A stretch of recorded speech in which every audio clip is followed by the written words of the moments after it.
Welcome back, everybody, to These Aren't the Nerds You're Looking For. Lorenzo and sitting here with Kevin Horde. How you doing, man?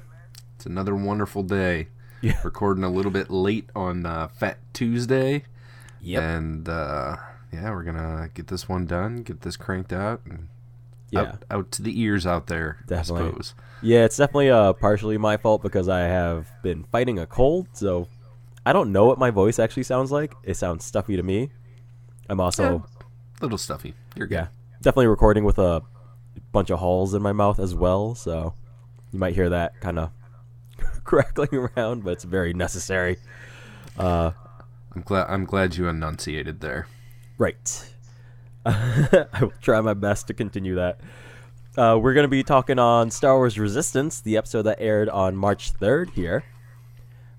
This episode is Descent, the 18th or so episode of Star Wars Resistance. Should we just jump into the summary and then we'll start talking about it? Let's do it. As always, I will be doing a full summation of the episode. Therefore, if you have not seen it, again, that's Descent, that aired March 3rd, 2019. Spoiler alert. Complete spoiler alert. Spoilers abound. You have been warned. All right, jumping in. We start right where we left off last episode. That's with Kaz, Yeager, Tam, Neeku, all under arrest by Commander Pyre for conspiring against the First Order. First Order has proof that the fireball was in a restricted area. Bucket then blows some smoke around and a gunfight ensues. Kaz, Neeku, Yeager, CB-23 escape into Yeager's office. Bucket gets shot. Tam stays behind and is captured. Staying behind is... There's just a fog of war situation that's happening here. Kaz, Neeku, Yeager enter service tunnels. Is that what you would call them, I guess? Or Yeah, something like that. It's the normal... They end up underneath the floor in the hallway. Right. Yeah. Deal. So Kaz tells Neeku that he is in fact a spy for the Resistance. They continue sneaking around. We cut over to Doza's office. Commander Pyre pays him a visit in person and informs him of the spies and that Tam is in custody.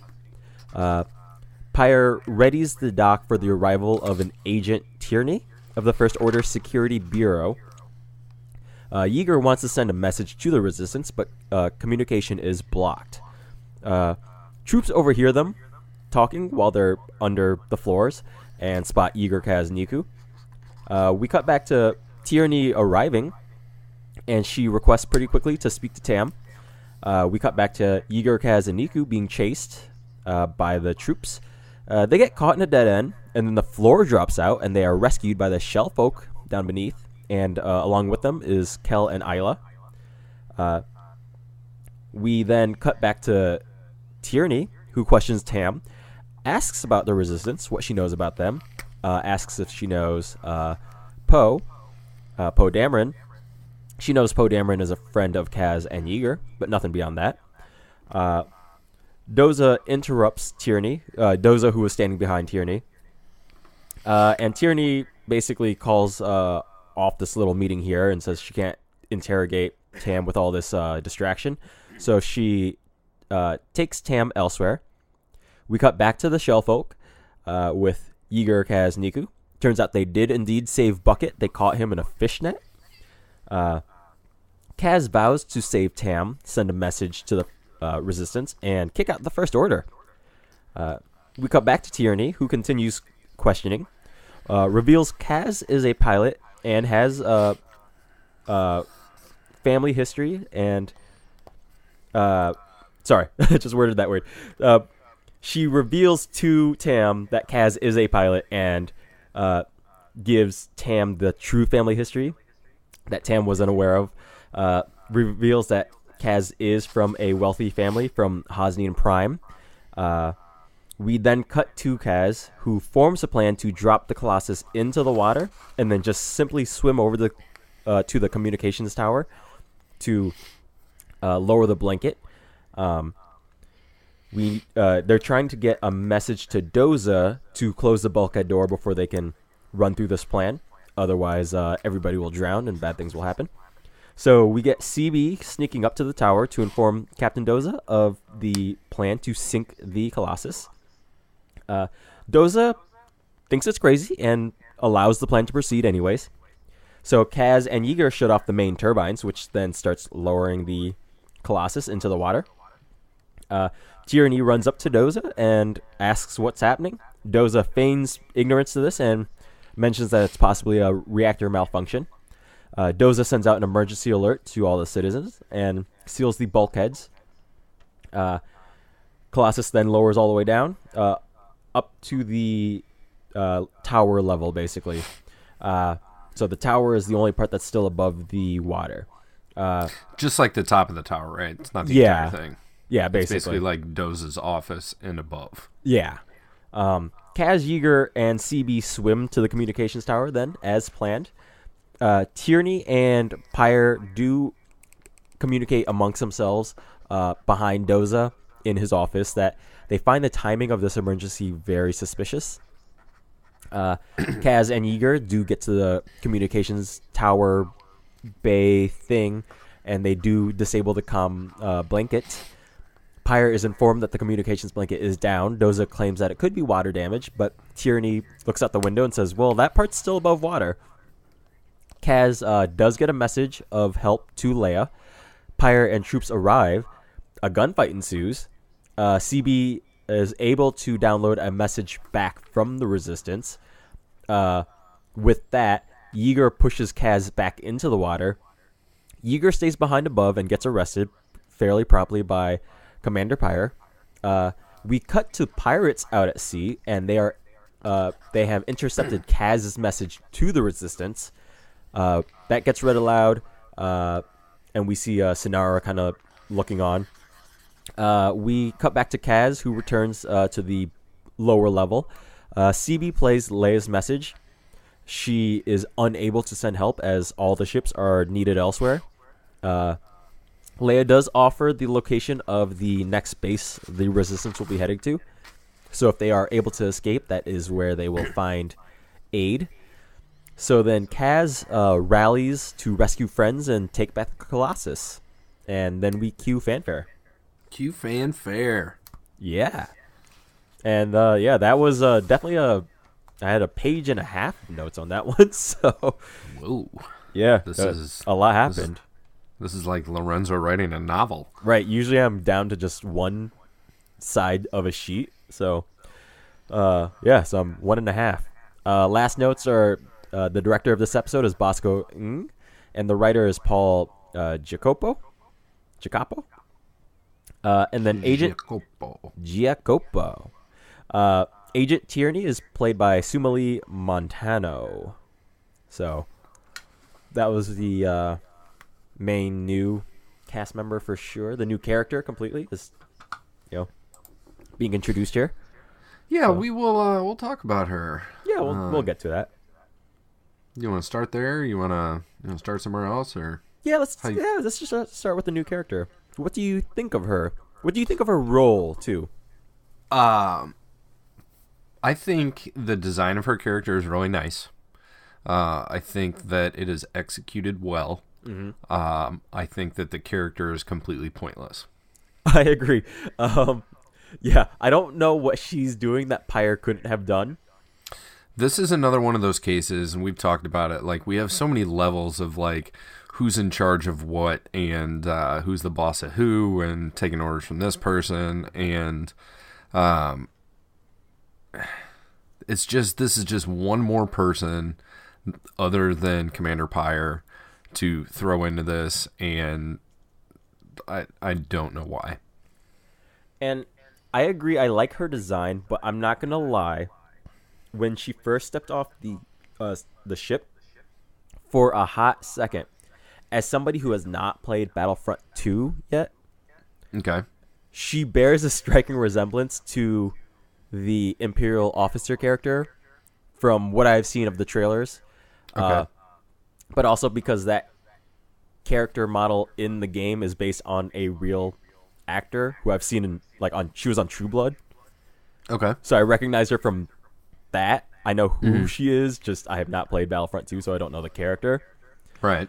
But for a hot second, I was like, I know that's not her name, but am I just forgetting what her name is? So she is clad in armor, and I thought that her armor looked suspiciously Mandalorian, kind of. Yeah. When you first see her, so then like I had that idea, but the fact that she's just like another officer of the First Order here to like I guess help out Pyre or double check on him or something, is unnecessary.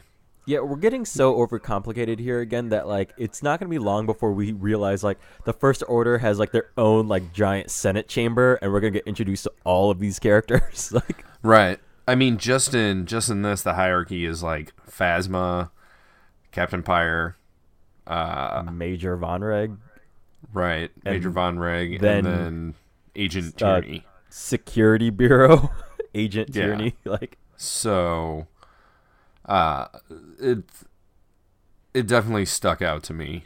I agree. Yeah, I don't dislike her character.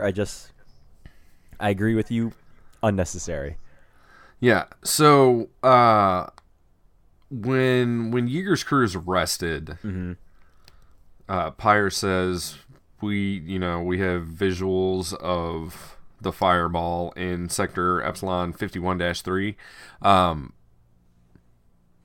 So I looked it up, and all it says for that sector is basically that it was mentioned in this episode. So I was thinking like maybe that was, where Station Theta Black was, or, where that temple was that they found, or they from the core problem. And it may be, but it's not confirmed at this point. Yeah. I figure it would make sense that is where the core problem took place, and Major Von Reg was able to, ID that ship and whatnot. So that's going to be my speculation, is just that's the location of that temple. Yeah, because in Station Theta Black, didn't Kaz get another X-Wing brought to him? I think you are correct. Yeah. That sounds right, because that's how Sonara. they write a that's signal from Sector 6. Oh god, right. Yeah. I don't remember now. Now I'm getting it all confused. I don't either. I'll have to review that one. Definitely. You might be right there, though. Yeah, I feel like Fireball only really left for core problem. Otherwise, it's been like in races, or it's been flown around Castellon, but I don't think it's left planet until core problem. But yeah, we'll double check that at some point. But speaking of Fireball things, how do you overall question here? How do you feel about Tam in this episode? I kind of want to address that first before we kind of get to deeper things. So we've had some complaints about her the past couple of weeks, and I do feel like her actions, I guess, are somewhat justified in this episode. Like, things are the reality of the situation is coming to her, where things are not exactly as she seems, because she still has that approach of like, we didn't do anything, therefore we shouldn't be getting in trouble, and then she's taken into custody and she's like, I'm not a spy, and Pyre's like, oh yeah, of course you're not. Sure. So her eyes are kind of opened by Tyranny later. And I think that Tam is kind of struggling with things as to what's going on, where her allegiance should be, because she's figured out that she's been lied to by Kaz. Yeah. And Yeager. And I guess I'm wondering, from her perspective, is she still viewing the First Order as not the bad guys here, just coming in and doing their job? I'm gonna say yes, based on the last 3 episodes, but I agree with you. I only had a problem with her during the gunfight at the beginning. The fact that she was there was a gunfight happening, and that she was just standing behind a box going like, this is wrong. Like, we didn't do anything wrong. Like, why are we shooting? And then she's the one that gets arrested, right? Mm-hmm. Well, she's guilty by association for sure. Yeah. But the fact that she is just standing there doing nothing and, like, clearly Kaz and Yeager are escaping, and the fact that she's just, like, standing there sitting on her hands, essentially, right? Like, what would you have had her do? I understand, like, I think from a character perspective, it makes sense, but also just from, like, a logical, like, things, like, gunfight is happening. Mm-hmm. Like, if her logic is we didn't do anything wrong, therefore we shouldn't be arrested, but then she is arrested anyways, like, that's where hopefully her character, like, this was definitely, like, things were being thrown at her character in this episode.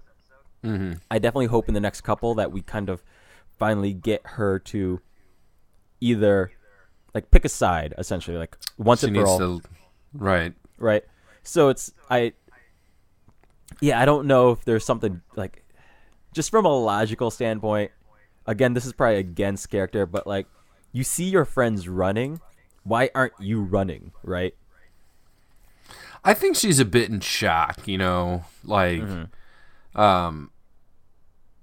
the First Order comes in, hey, you're all under arrest, we got proof that your ship was involved in this thing, you know, it's a restricted area. She looks at Kaz and she's like, it must be a mistake, tell him, and Kaz's only comment is like, well, it's complicated. Yeah. And that's when Bucket comes out, so, you know, their family dog attacks the police, right? And then there's pandemonium, and she's like, what the fuck is going on, you know? Yeah, because I didn't have this thought until just now, but, like, Bucket also doesn't know anything, really, does he? Like, maybe some of what Yeager knows, but maybe I'm not. sure he knows as much as Yeager does. Yeah, okay. I guess that makes sense then. But, yeah, the fact that even Bucket is kind of... He's the one that starts the fight, essentially, by blowing smoke everywhere, right? Oh, he absolutely does. So the fact that Bucket...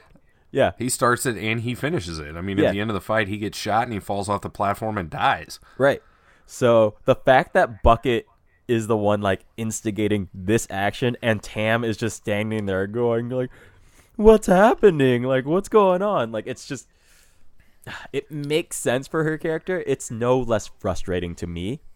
But, that said, everything she does afterwards, considering the context of the reveals happening to her, I kind of appreciated that. I liked that. It, like, that part makes sense to me, you know? Yeah, it feels more earned than the way that we've seen her responding in the past 2-3 weeks. Yeah, so I dug the way things were revealed to her, whether Pyre could have done it or Tierney had to do it.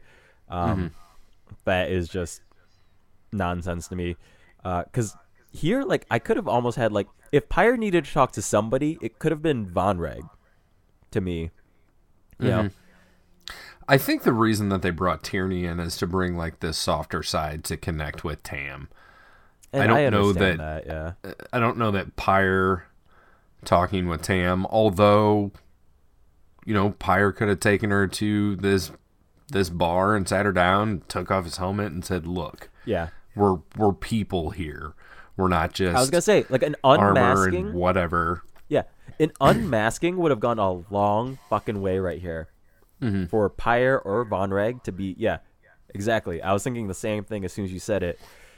You know, just because when Tierney moves Tam away from Doza to ask more questions from Tam, she's brought to, like, the bar area or something like that, right? Yeah, I think what it is it's like the Aces hangout spot, lounge, right? like the Aces lounge or Right. whatever it was called.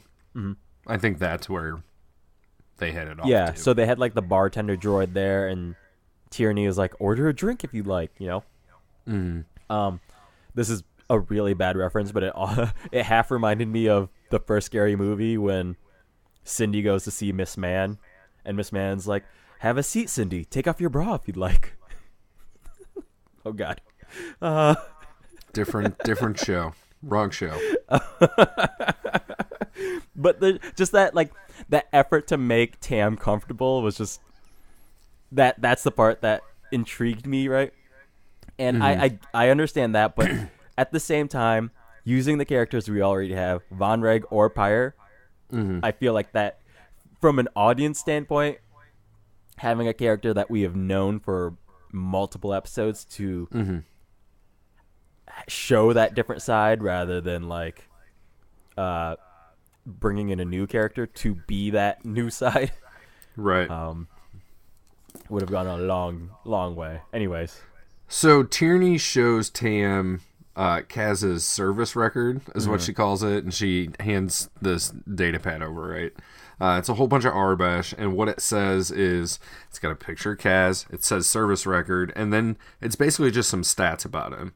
It's got his full name, Kazuda Ziono, it says family, Hamato Ziono, so I guess that's his father, last known origin, Hosian Prime, rank, pilot, part of it's covered up by her thumb, but I think it says occupation, New Republic Navy.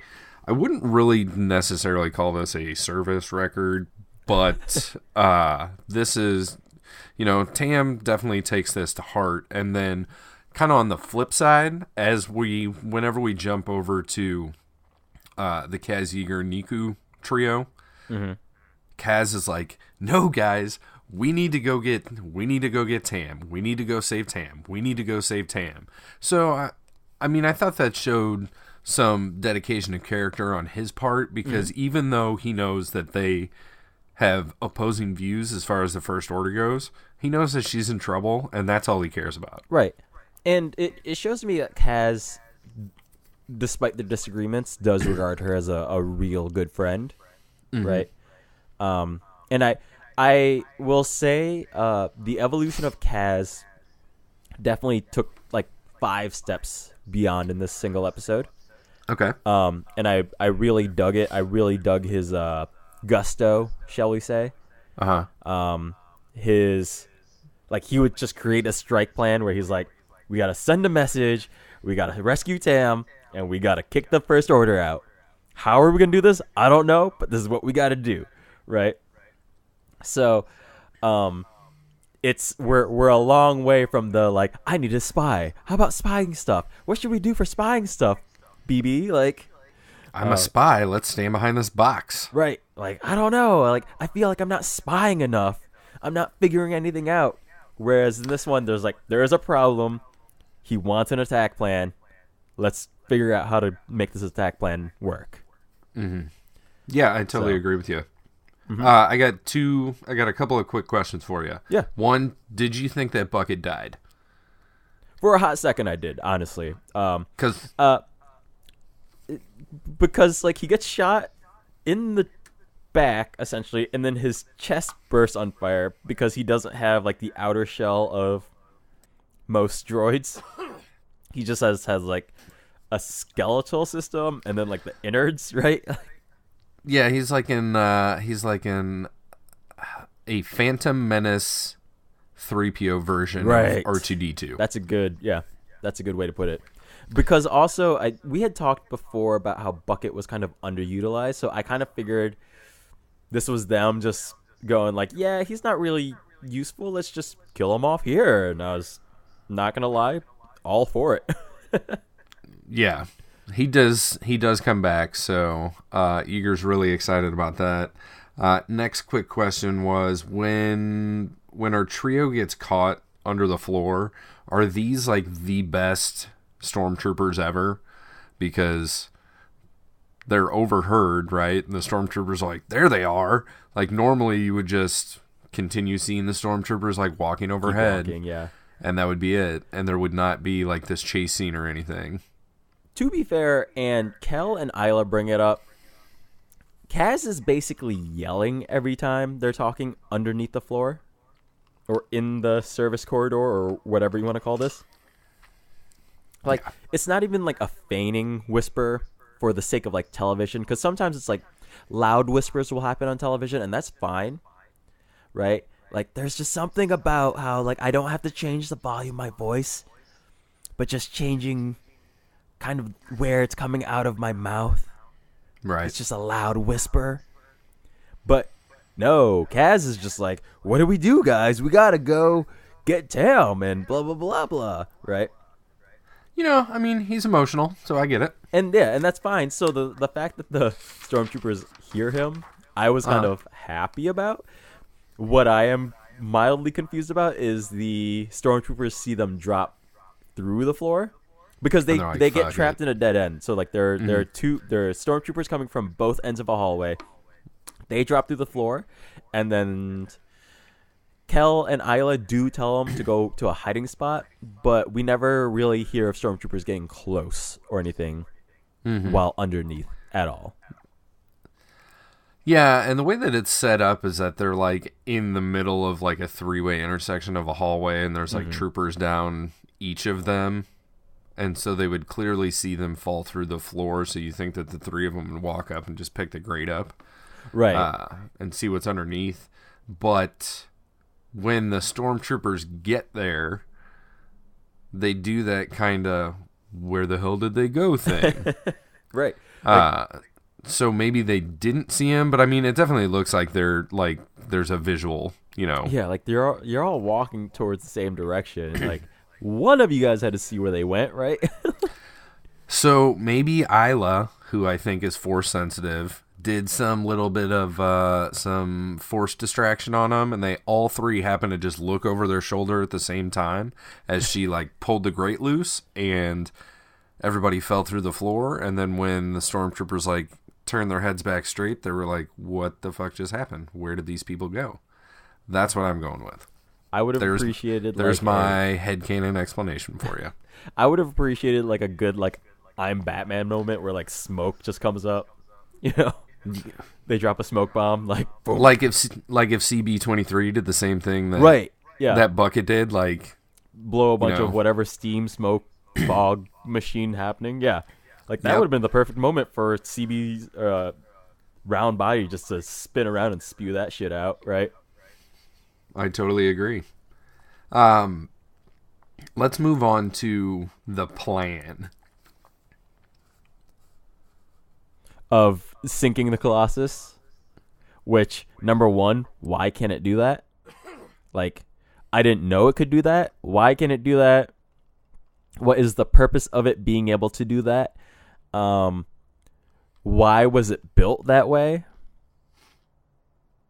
Like, it seems there are so many... I do have a problem with this, because it kind of comes out of nowhere, honestly. Yeah, I totally don't have a problem with this at all, and I'm pretty sure that oil rigs have a way of like raising and lowering themselves, but it would make sense if this is like a floating platform out in the middle of nowhere, that there would be some sort of ballast system to keep it afloat, and that doing some damage to that or turning something off would allow it to sink. I don't necessarily dig the idea that it's like, oh, let it sink all the way to the bottom and only the portion that we need is going to be sticking out of the water. Right. But I guess that's just a convenience thing. So, but essentially, you know, they shut down part of the flotation system of this thing and lowered it down to the point where they needed it. I would have been okay if the whole thing went underwater and they would have gone that route. Like, there didn't have to be part of... Yeah, like, why is the communication... It's weird because I thought they were headed to, like, a satellite thing, but they're headed to essentially a column that looks like the same shield generators that Obi-Wan has to turn off in A New Hope. Uh-huh. It just That's looks like a big smaller antenna. version of that. Yeah. But, like, why are, like, all the data pads and everything there, right? Because of the communication blanket. You know? Like, why isn't that just, like, in the main, like, server room with everything else controlling all of this shit? Why isn't that, like, on the bottom level that just gets connected up to the antenna up top, right? I mean, I guess it's like a Wi-Fi booster being mounted on the ceiling, but like the opposite of that, I don't really know. And I didn't have a problem with it. I'm just like, okay, right, like I didn't have a antenna, major issue, but it was still just like, okay, that's just not what I was expecting. How do you feel about the pirates intercepting it? I think I hate it. Like, I don't like the pirates being in this episode at all. yeah, because it's out of nowhere. It's random. It feels like another one of those, hey, here's more characters that we're just gonna fucking stick in here. Yeah, it has nothing to do with the story at hand. It's a distraction. It's there so that Sonara can see what's going on. Yeah, but that's a plant that could have happened like in an episode where she actually is a character in it, right? I completely agree. We're planting information that I don't care about this information being planted right now, like yeah, the only thing that can come of this that would justify this section in this episode is if the pirates actually do something for good. Like if Sonara's like, no, they need our help. We're going to go do whatever. We're going to save my buddy Kaz. He saved me. That's the only way that this makes sense to be here. Otherwise, it's not even a cameo. It's just like, here's some more people. Oh, look, Sonara's there. Sonara's the pirates alive. intercepted the message, which means they also intercepted where the resistance base is. So, I mean, they could very easily trade that information. They are pirates after all. Because like if they're intercepting Kaz's message, are they just kind of always listening in for messages? Like, what are they doing? Right? Trying to tune in to the latest episode of Pirate Survivor Island. I don't really know. And like accidentally picked up Kaz's message. I mean, he is transmitting from like the largest antenna on the planet, so maybe it was just kind of like a broadcast signal that could be picked up by anybody. Although it was like it was scrambled or whatever, right? Coded, whatever they call it. Yeah. Which that doesn't really matter. Encrypted, because like to de-encrypt it was like press one button, wait 2 seconds, popcorn's done. Yeah, she was looking at a data pad and she was like, here's exactly what it says. Also, it's weird that they seem surprised that the First Order took over the Colossus. Like, they were there, right? Right. And they were working for the First Order and got backstabbed by them. Because the way the one pirate reads it, she's like reading it with a lot of like surprise gusto. She's like, yeah, like Kaz is sending out a message of help because the First Order is like really occupying and fucking shit up on the Colossus here. And everybody's like gasp, like clutching pearls and shit. Yeah, I'm probably over dramatizing it, but that's how it came across essentially to me. Just the fact that they were over dramatizing it, but the fact that they were surprised at all, I was just like, why is this news to you? Is it supposed to justify the existence of them being in this episode at all? No, I don't really know. Yeah, I got nothing for this little section of pirates. I thought it was ridiculous. Let's move on from that and talk about something not quite as ridiculous, but partially ridiculous, and that is CB23 swimming. Yeah, it was weird because the way when he jumped into the water, I was like, okay, how is this gonna work? Yeah, because he's a ball. Yeah, because the way they get in the water, it's like, what is it? It's essentially like the water. They're jumping like an airlock. Yeah, an airlock. So like they can jump into the water, which is in the bottom. They go down and then they go under and then back up. Because Neeku seals that room, pressurizes it, opens the hatch so that the air pressure is keeping the water at the level that it is. Yeah. So, I mean, this can happen naturally also in underwater caves and whatever. Yeah. But, so, Kaz jumps in, cool. Yeager jumps in. I was like, wow, I'm surprised that Yeager's going along. Didn't see that one coming. And then CB23 rolls in, and he is magically buoyant enough to drop underneath the level of the water, but not continue falling indefinitely. Like he has control. He or she has control over. I think you're right. I think it is a she. Yeah, it's a she. This is BB-8's girlfriend. Right.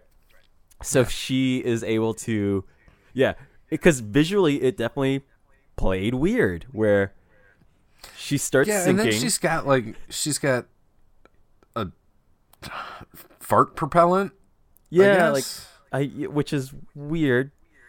I don't know. It's not a propeller, so she's not being propelled, but there's some sort of it's just exhaust. air propulsion. Yeah, there's some exhaust happening. But where's the air coming from? It's not like she has a can of compressed air.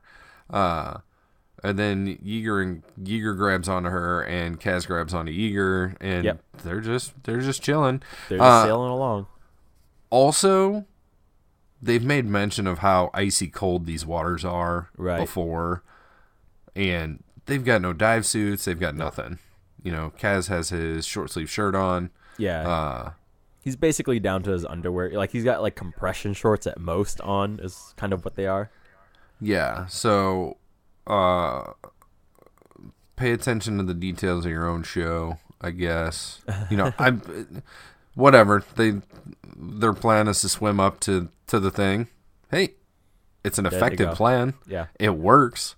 But I would have appreciated some sort of something other than just, like, an oxygen mask, just a breather mask, and that was it. So just mild continuity. Right. That's my notes on that one. Speaking what of you got Neeku, next? Okay. Speaking of Neeku, let's go. So, how do you feel about when Neeku is told that Kaz is a spy? Because that he doesn't believe it? Yeah, because Neeku thinks it's a joke and continues thinking it's a joke. Which to me is weird because Neeku is the character that always takes everything at face value. Right. And this is the time that he suddenly understands the concept of joking. Yeah, the first 2 times that it happens, it's not good. And then like the 3rd time he figures it out, or the 4th time he figures it out, right? Yeah. And he finally understands. Yeah. Because also, the moment to stop to make a joke about Neeku thinking it's a joke, I think this was my problem. Was when the First Order was there and they were under arrest. And chasing them. Well, yeah, they were being chased, so why are we stopping for this moment? Get a move on. So, again, the show does weird things with the pacing where they just stop for a joke that doesn't really fit, nor did I find funny in the least in this one. Mm-hmm. Right? Right. Because there have been other jokes in the past that have killed the pacing, and I've had issues with it, but I at least found them mildly amusing, per se. This one I was just like, stop it. Please make this stop, please. Usually I'm a Neeku defender. Right. Uh-huh. He's my boy, my guy in green. But this episode, the writing of his character just didn't land. It was uncharacteristic, the things that he was doing. Now at the end, when we got this plan, we're gonna sink the Colossus. Niku's like, no, Kaz, this is a terrible idea. Everyone will drown. Yada, yada, yada. And they're like, okay, we got to get a message to Doza. Doza gets a message back, and he's like, do it. And then Neeku is like super excited. Like, yes, we get to do this awesome thing. We're going to sink the station. And that I think fit in really well with the way that he has been the entire season. But this Kaz, this is not time for jokes. Just, it didn't land, and it was out of character. It would have been fine if it was just once, maybe, but they kept it going for far too long. Mm-hmm. And maybe, I would have maybe even felt better if they were still running. Instead, they stop. Kaz turns around to look him in the eyes, and they just stop all motion. Yeah, if they're running, he's like, wow, the First Order really does believe you're a spy. What fools. You know. And Kaz is like, hey, I have to really let you know I am a spy. No, for real. Right. And again, he yells it out loud to the point that we have a follow-up joke where Kel and Isla, when they meet Kaz, are like, are you really a spy for the First Resistance? And Kaz is like, how do you know that? Because you were talking so damn loud that we heard you down here. Mm-hmm. So that is, I guess, a little moment of Kaz sucking at us being a spy. So yeah, the irony is there. What yeah. I think it would have been nice if the turtle people would have been like, or Ayla would have been like, the shell folk told us, like, they know Right. everything that's going on around here. Yeah. Like they saw you sneaking around the bajillion times that you said it out loud, and we're bumping into boxes. Yep. They also know, speaking of the shell folk, that Yeager has sacrificed himself and got arrested. I honestly thought that the outcome was going to be a little bit different, although I shouldn't have. I guess I'm used to the Clone Wars because people die on the Clone Wars. Right. So far, nobody dies on this show.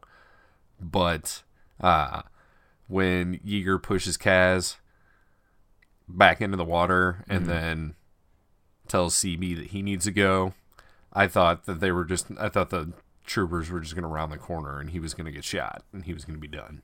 Nah, yeah. Or at least it was going to be Yeager is shot and injured, and that's all you see at the end of this episode. Yeah. With a show like this, it's mainly because there's so much fewer characters than we got in Clone Wars. Like, there's definitely less Jedi, and there's definitely less clones, right? Very true. So with a show like Clone Wars, they were able to get away with it because they were building a cast of characters, especially with the clones, right? Mm-hmm. That there's only like a few we need to keep track of that appear in Attack of the Clones and Revenge of the Sith. Mm-hmm. And then you can build a cast of characters outside of that and then do what you want there. But here it's like there's only like a handful of characters, and if we start killing them off, then we've lost like an eighth of our entire cast. Fair enough. Yeah.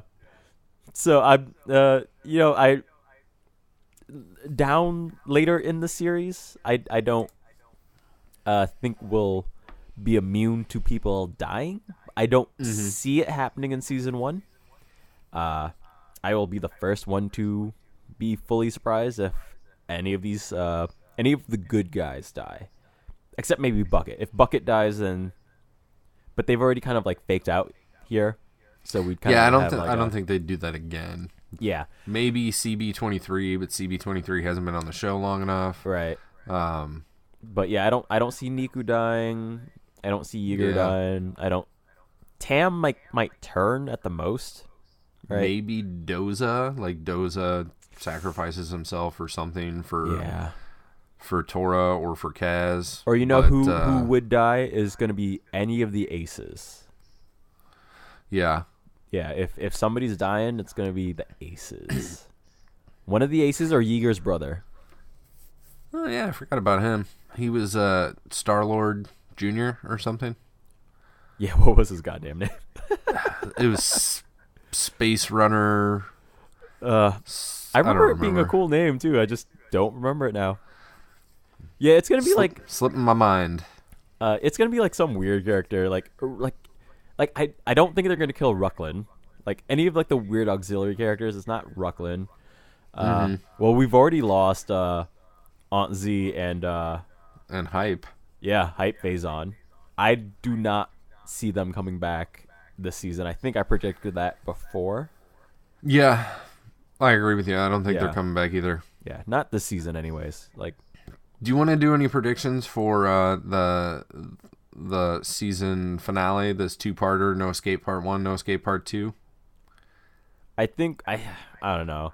I think we're just gonna get like a full blown showdown on the Colossus between citizens and First Order. Okay. Right. I don't think we're gonna get much more complicated than that.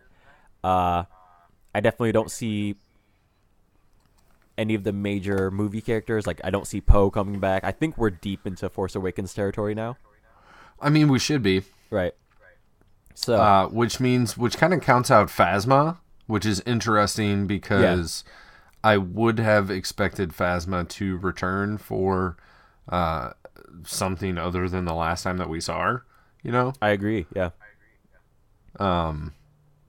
Moving past I guess we can talk about moving past the finale after we've seen it, and we'll go from there. But yeah, I tend to agree with you.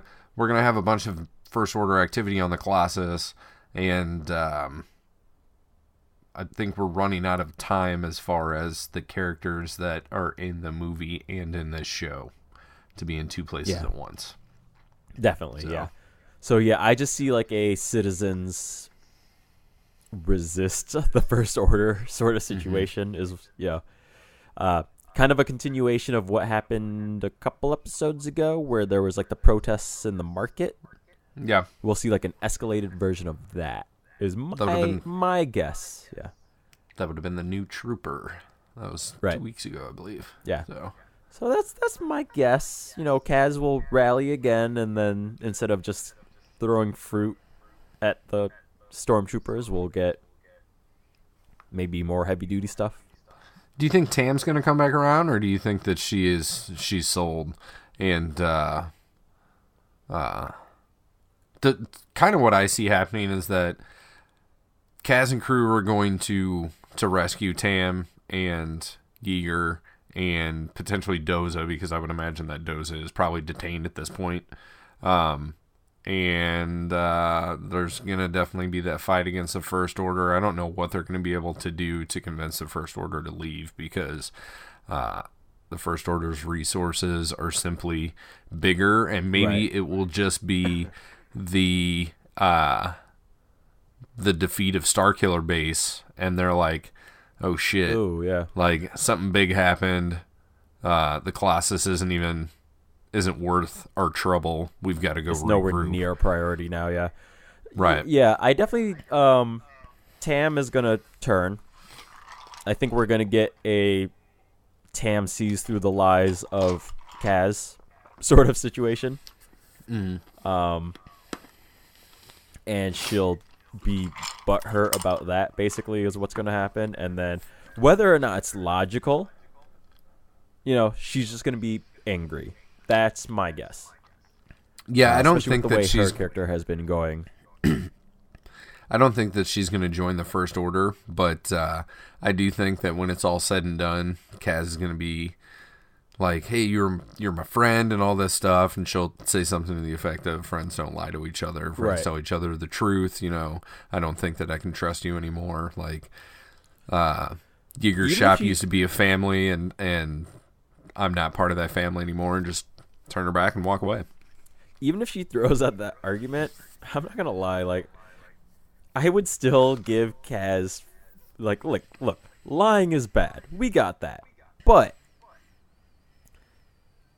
going back to a couple episodes back when the children of Tehar show them the stormtrooper and she freaks the fuck out. That's all the evidence I need that Kaz's lying was justified this entire time. Okay? I am still sticking with that argument that lying to her is fully justified, and I don't care what she says. I don't care what she says about it being important that friends don't lie to each other if this is how it goes, you know, based on our speculation, predictions here. My call forever will be, at least for this first season here, so forever for this first season, lying was justified to Tam. Okay. There you go. Right. You heard it here today. Lying was absolutely justified.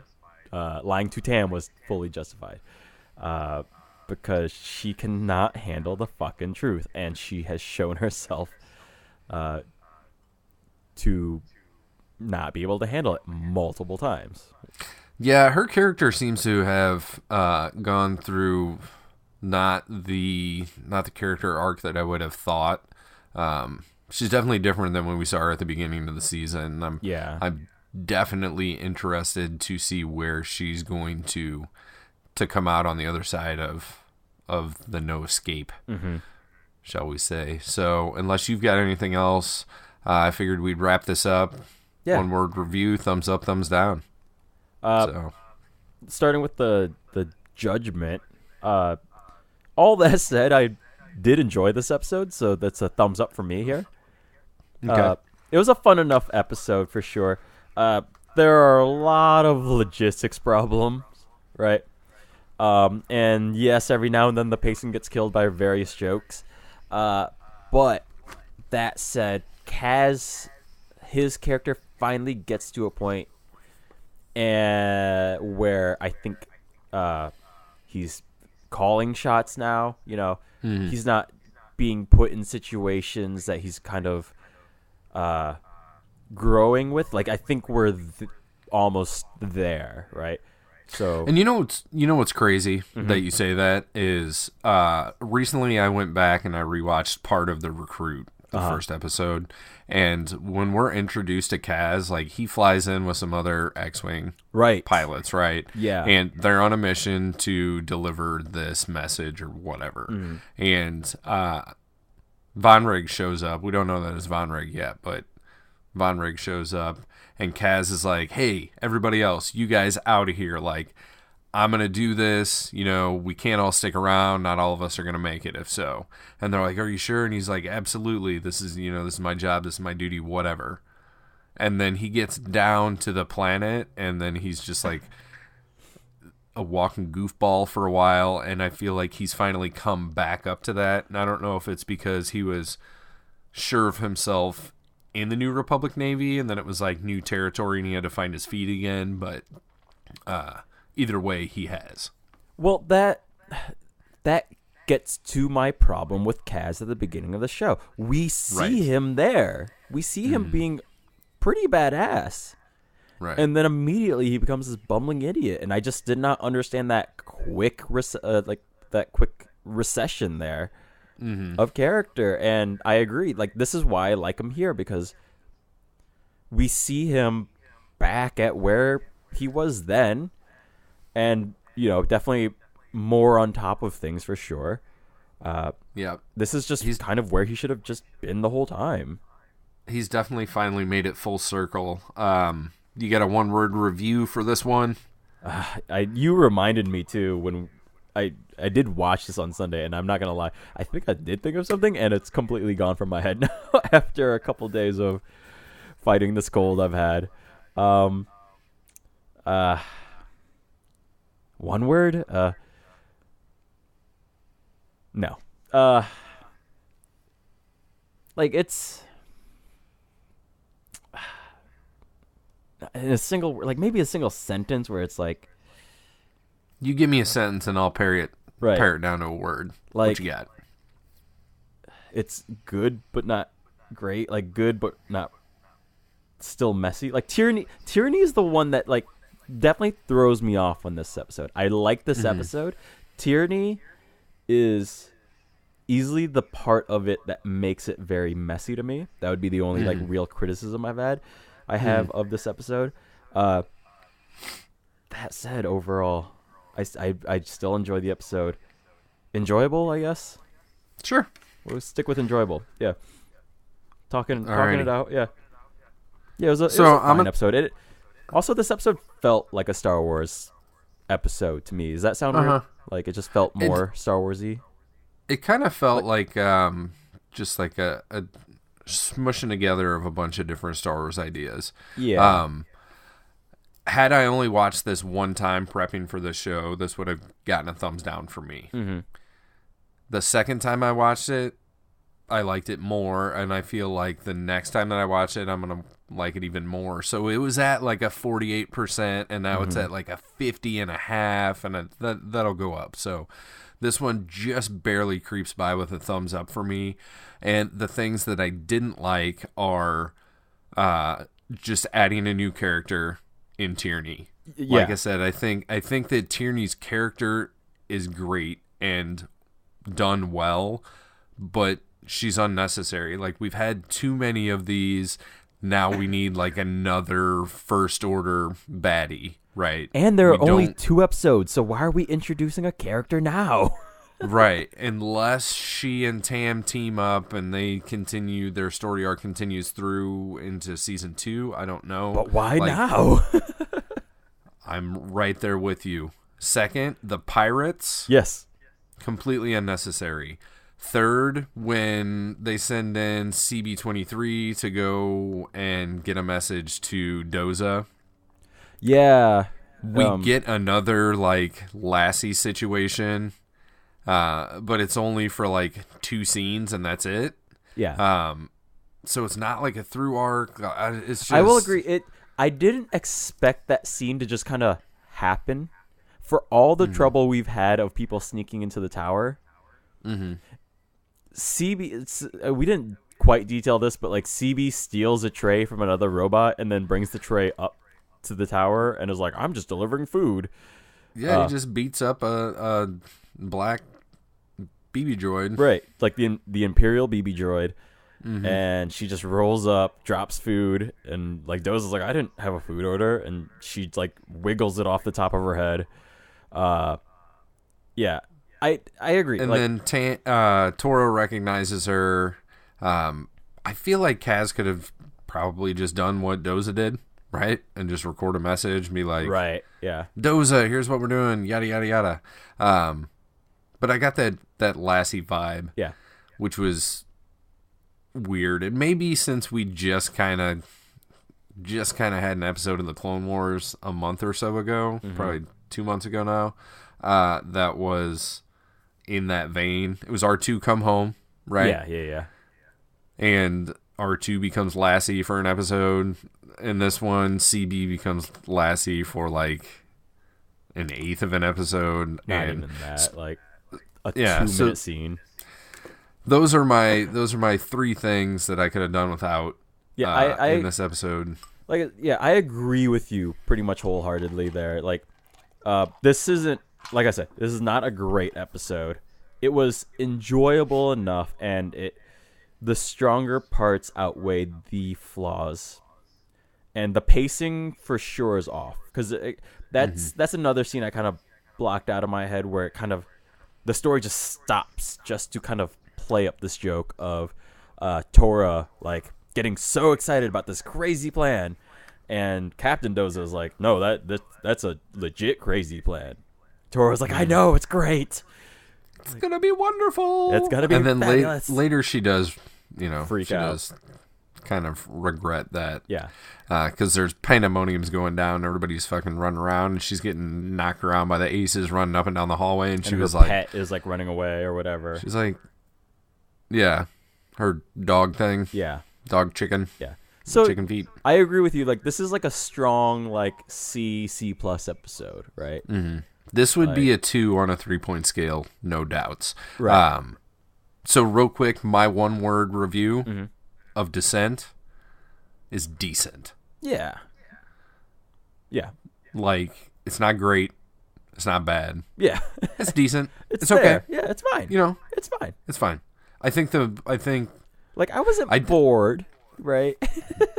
I do think watching last week's episode, this, and then the 2-parter season finale, I think watching that as one block of an hour and 20 minutes of Resistance, I think that is going to be the hour and 20 minutes to watch of this show. Well, yeah, hopefully, because like last week's episode was just, to me, so much random setup that I found that one not enjoyable. Like, I don't know what the flip is in 1 week, honestly. Like this one just moved along despite the weird side tangents. Even with like the new character, just the reveals to Tam were a lot more interesting. I think we got to the.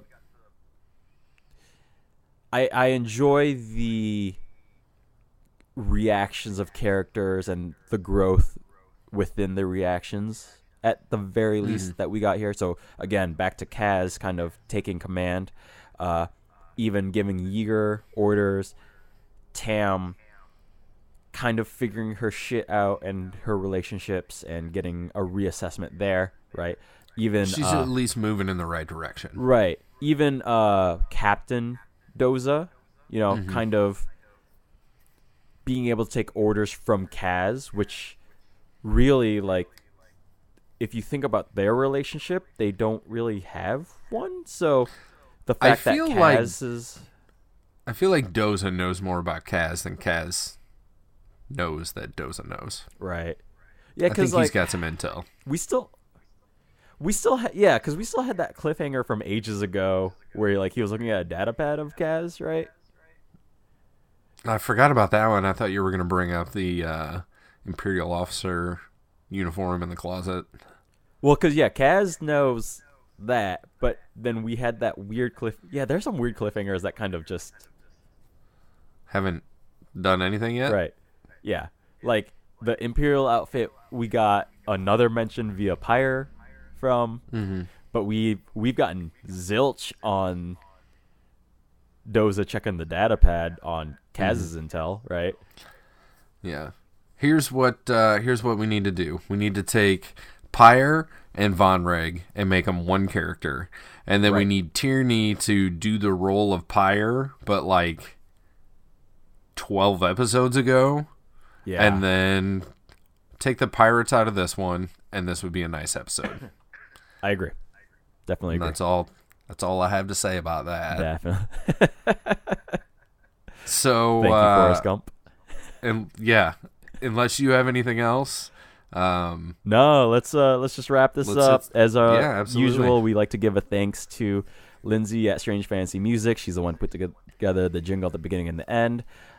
We also like to thank Kevin Warren, as always, at They Call Me K-Dub on Twitter. He's the guy who put together our cover art.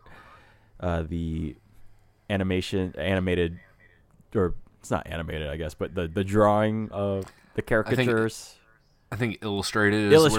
There we go. My brain has been running off of Theraflu and Halls and Advil for the last handful of days. So, and if you'd like to reach out to us, email at notthenerdspodcast@gmail.com. Kevin's in charge of our Twitter at nottthenerds. I occasionally update our Facebook at notthenerdspodcast. We're available on iTunes, Stitcher, Google Play, anywhere where podcasts are available. YouTube, yeah, the audio goes on YouTube. So give us a like, subscribe, comment if you so desire. Let us know, what you like, don't like. Other than that, we'll be back next week for Resistance with the part one-er. Yep, No Escape Part 1. No Escape Part 1. Awesome. Until next week, these aren't the nerds you're looking for. Bye-bye.